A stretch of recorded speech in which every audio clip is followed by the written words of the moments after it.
Good morning friends. तो आज हम बात करेंगे कि बायस हम कैसे कैलकुलेट करते हैं और बायस का कैसे एनालाइज करते हैं। So bias represent a measure of systematic error of measurement system. So, bias is a systematic error. So, we have discussed bias earlier also. It's like a accuracy at the soft floor level. Means all the swipe variation present at the soft floor, and that place like we are finding out कि कितना हमारा instrument accurate है. तो अगर बायस सही नहीं आता है तो उसके रीजंस क्या क्या हो सकते हैं कि इंस्ट्रूमेंट कैलिब्रेट नहीं हुआ है या उसमें कैलिब्रेशन में एरर है तो हमें रीकैलिब्रेट करना चाहिए. इक्विपमेंट वॉर्न हो गया है, डैमेज हो गया है या इम्प्रॉपर कैलिब्रेशन हुआ है. टेम्परेचर का इम्पैक्ट हो सकता है, ह्यूमिडिटी या इंस्ट्रूमेंट के क्लीनिंगनेस ठीक नहीं है. तो नाउ बायस हमें करना है इंडिपेंडेंट सैंपल मेथड से. So the step is conducting bias study for measurement system are given below. To perform a bias study, you must have a reference value with known value. So ये हमें मालूम है कि बायस को calculate करने से पहले हमें एक रेफरेंस वैल्यू या नोन वैल्यू हमें मालूम होनी चाहिए. सो उस सैंपल को हम लैब के अंदर भेज करके उसकी रेफरेंस वैल्यू वेरीफाई करें. You will like to compare your measurement system to traceable standard. For example, scales often have weight that serve as standard. In this case, obtain a sample and determine its reference value related to traceable standard. तो जो हम weights करते हैं तो वो standard wait होते हैं, but उसका एक्यूरेट रेफरेंस वैल्यू जानने के लिए फिर हमें उसको लैब में भेज करके उसकी एक्यूरेट रेफरेंस वैल्यू चेक करवाएं.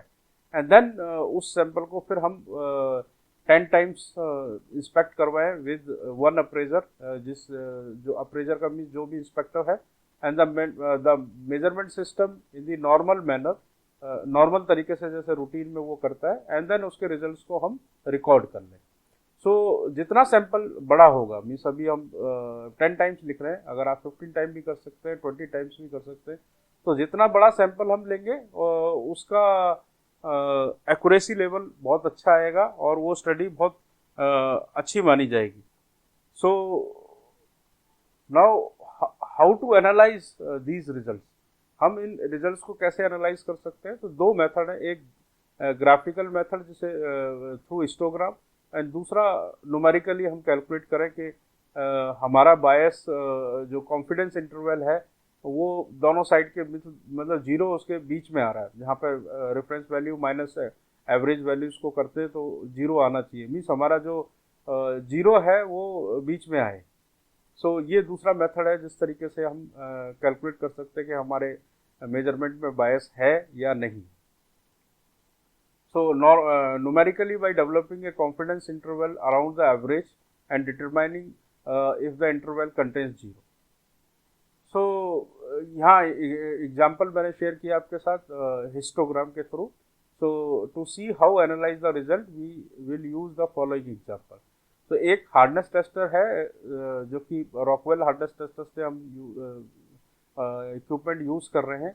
And the lab supervisor want to determine if the tester has any bias. So lab supervisor जानना चाहता है कि हमारे रॉकवेल टेस्टर के अंदर कोई बायस तो नहीं है.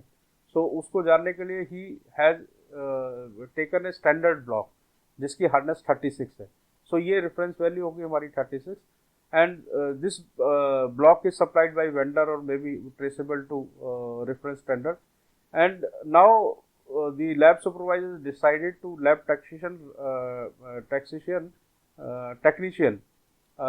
the lab inspector who normally use to verify the hardness.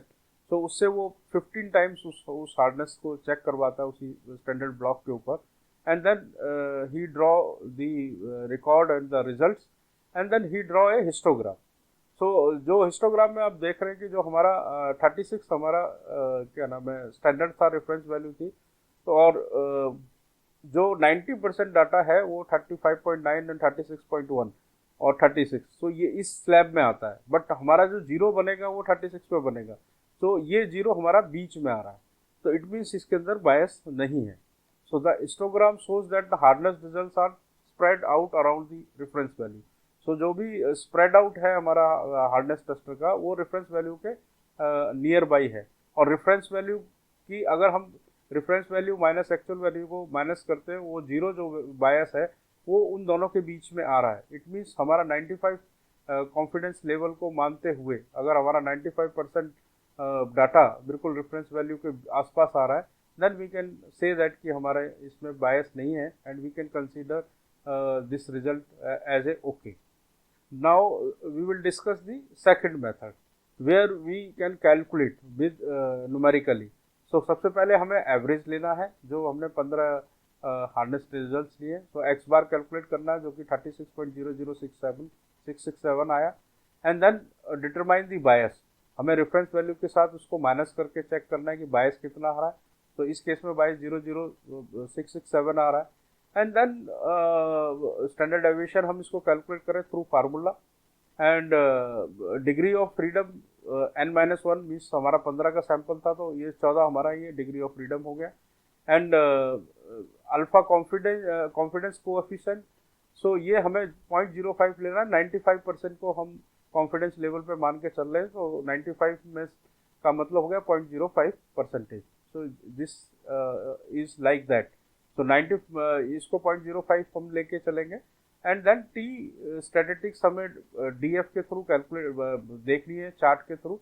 और ये चार्ट आपको टीआईएनवी फंक्शन और एक्सेल, ये स्टैटिस्टिक्स बुक्स के अंदर टी वैल्यू मिल जाएगी, इवन दो एआईजी के रेफरेंस मैनुअल में लास्ट में दी हुई है। तो वहाँ से हमने ये टी की वैल्यू ले ली 2.44787, and then we have to calculate the upper confidence level and lower confidence level. उसका फार्मूला दिया हुआ है X bar plus T into S divided by square of N. तो ये निकल के आया 36.12, और लोअर कॉन्फिडेंस लेवल निकल के आया 35.88। सो इन दोनों के बीच में हमारी रेफरेंस वैल्यू आ रही है।